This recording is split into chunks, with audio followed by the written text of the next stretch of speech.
ये देखिए माशाल्लाह बहुत ज़बरदस्त प्रेशर है इसका और बेहतरीन प्रेशर है। जो भाई बिजली की भारी बिलों से परेशान हैं,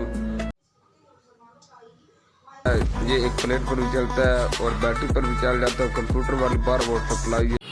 अस्सलाम वालेकुम।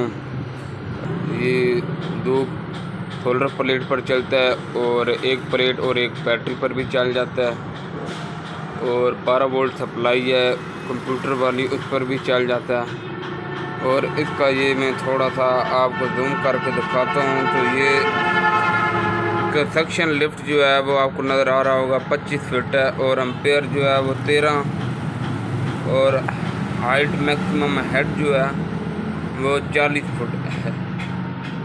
ठीक है भाइयों, तो ये कॉपर वेल्डिंग पंप है और बिजली की बचत है यकीनी।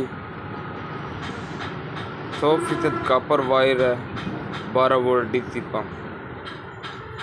अगर आप भी सोलर पंप लगाना चाहते हैं लेकिन पानी की ज्यादा गहराई से परेशान हैं, तो आप भी लगवाएं शहजाद पंप का 12 वोल्ट डीसी सोलर पंप, जो जमीन के अंदर चला जाए और ज्यादा गहराई से भी पानी खींच लाए।